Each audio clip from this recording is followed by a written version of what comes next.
இந்த வார திரை விமர்சன நிகழ்ச்சியில நம்ம பார்க்க இருக்க போற படம் மண்டோதரி. நாயகன் ரஞ்சித் குமார் மருத்துவக் கல்லூரி மாணவன். இவருடைய அப்பா அதே கல்லூரியில் முதல்வர்.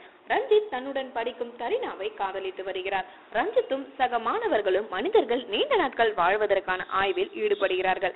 இந்த ஆய்வில் மாணவர்கள் வெற்றி பெறுகிறார்கள். இந்த ஆய்வின் வெற்றியை கொண்டாடும் விதமாக பார்ட்டி ஒன்றை ஏற்பாடு செய்து சந்தோஷமாக பொழுதை கழிக்கிறார்கள். அதன் பின் மந்தாரக்கோட்டை எனும் மலை கிராமத்திற்கு மெடிக்கல் கேம்ப் செல்கிறார்கள். இந்த மெடிக்கல் கேம்பிற்கு ஈடுபாடு இல்லாமல் செல்லும் ரஞ்சித் நண்பர்களுடன் சேர்ந்த அதை ஜாலியான பிக்னிக்காக மாற்றுகிறார்.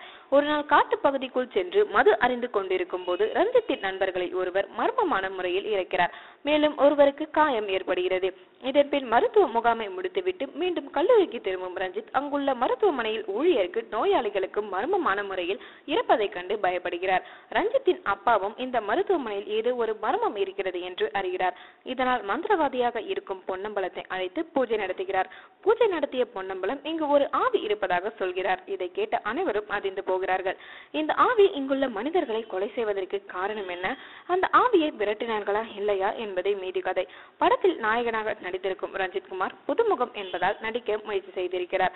இவருடன் நடித்த நண்பர்கள் கொடுத்த வேலையை செய்திருக்கிறார்கள். படத்தில் தரினா, பிரியா என்று 2 நாயகிகள் நடித்திருக்கிறார்கள். தற்போதுள்ள சூழ்நிலையில் பேய், ஆவி, திகில் நிறைந்த படங்கள் ரசிகர்களுக்கிடையே மிகுந்த வரவேற்பு பெற்று வருகிறது. அந்த வரிசையில் இந்த படத்தையும் ரசிகர்கள் ரசிப்பார்கள் என்று எண்ணி இயக்கியிருக்கிறார் இயக்குனர் ஆர் சம்பத்.